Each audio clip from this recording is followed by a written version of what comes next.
Hello, uh, I nak bercakap sikit hari ni pasal ujian logam berat. Okay, ujian logam berat ni kalau dalam putih dia cakap heavy metal testing lah.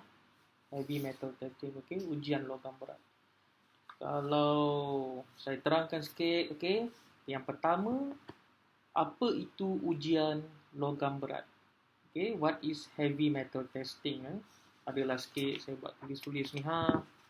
Okay, ha. Sekarang nak jawab, nak cerita senang sikit.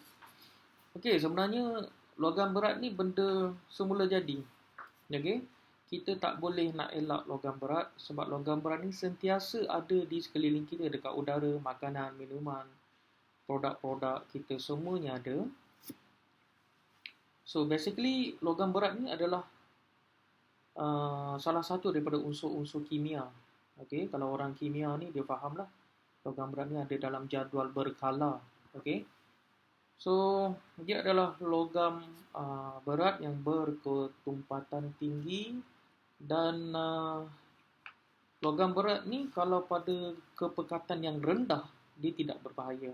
Okay, dan badan kita sentiasa mempunyai logam berat dan badan kita berupayaan memproses logam berat pada kepekatan-kepekatan yang rendah, yang tertentu. Pada kepekatan yang tinggi, logam berat ni dia memang toksik. Okay? Sifat logam berat ni dia toksik. Itu sebab adanya ujian logam berat ni. Okay. Kalau di sini ya, di Malaysia ni lah, biasanya ujian had logam berat. Okay? For us to test the limits of the heavy metal, biasanya kita test dekat mercury, plumbum, cadmium dan juga lagi satu arsenik. Ada jugalah beberapa logam berat yang lain, contohnya seperti ferrum, antimony, stannum, copper. Kalau dalam perubatan kadang-kadang orang check juga copper, kan? Tapi yang biasa, yang empat ni biasanya diorang check lah, okay, oleh Kementerian Kesihatan. Antara jenis-jenis sampel, okay, saya cerita jenis produk dulu. Okay, jenis-jenis produk yang dalam senarai saya ni biasanya lah, I think founder-founder kosmetik kita yang ayu lagi terkenal dan terkemuka itu mesti tahu biasanya logam berat ini akan diuji pada produk kosmetik, nombor satu. Kedua, produk kosmetikal, produk herbal, produk makanan dan minuman, okay, minuman ringan. Makanan ni, kebanyakan makanan kita test juga logam berat, kecuali garam, kita tak check lah. Garam, minyak dan juga lemak. Okay? Produk ubat-ubatan, pharmaceutical memang kita check juga. Produk ikan, okay? Dan ikan sendiri pun, okay? Kita biasanya makmal pun memeriksa. Sebab ikan ni seafood, makanan laut. Makanan laut ni memang banyak kandungan logam beratnya, kerang-kerang semua tu boleh tahan. Lepas tu produk sarang burung, sarang burung, beras, seaweed, perishable, non-perishable item biasanya diuji logam berat ni. Dan biasanya jenis-jenis sampel untuk logam berat ni ada pelbagai. Okay? Kalau dekat saya ni ada 10 jenis sampel yang kita boleh uji.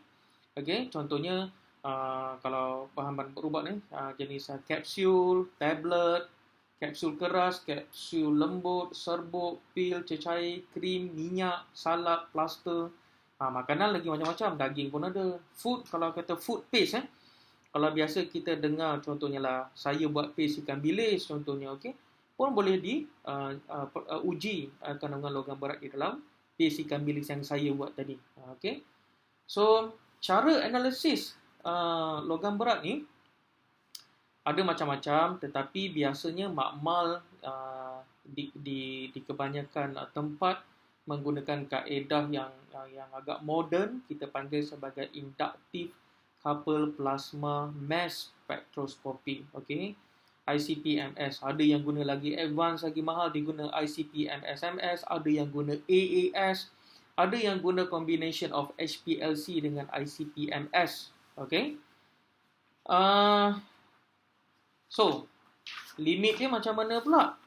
Ini yang kadang-kadang kantoi. Contoh kalau kita tengok produk kosmetik kan, produk kosmetik ni untuk kosmetik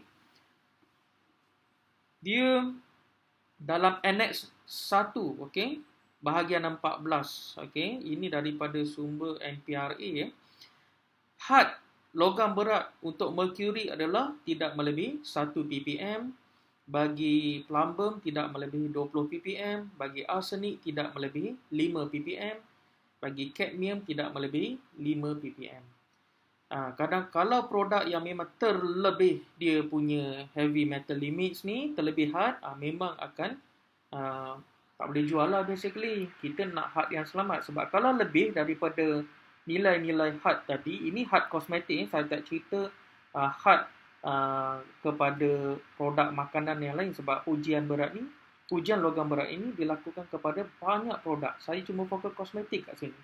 Kalau kat kosmetik, dia uji kepada yang saya cakap tadi, merkuri, plumbum, arsenik dengan kadmium. Okay. And kalau dekat kalau ujian medical, kadang-kadang dia check, biasanya dia check plumbum, merkuri, arsenik, kadang-kadang kadmium, copper and zinc. Okay. Kalau you all tanya, kan banyak lagi logam berat dalam badan kita dan dalam logam berat di seluruh dunia ni kan, kenapa tak check semua? Okey, bukan tak nak check semua, kos dia tinggi.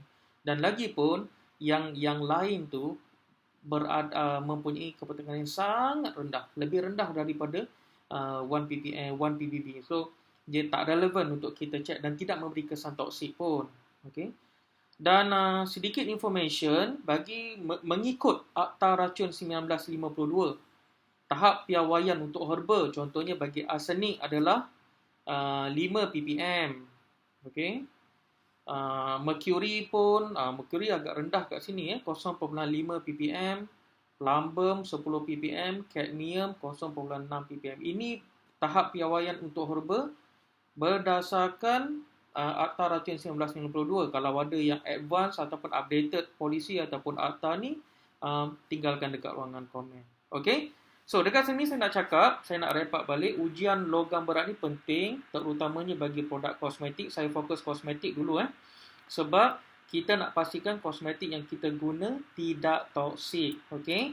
So, logam berat apa yang digunakan, yang diperiksa untuk kosmetik? Ada 4, iaitu merkuri, plumbum, arsenik dengan kadmium. Okay? So, merkuri mesti kurang 1 ppm, plumbum mesti kurang 20 ppm, arsenik mesti kurang 5 ppm, kadmium mesti kurang ppm. Nanti ada yang tanya, ppm tu apa benda tu? ppm tu adalah part per million, bahagian per juta. Macam tu part per million. Kalau dalam kimia kita panggil microgram per gram. Okay, so kalau ada apa-apa yang nak tahu pasal logam berat, korang boleh share video korang sendiri, korang boleh tanya soalan or whatsoever. Thank you. Bye-bye.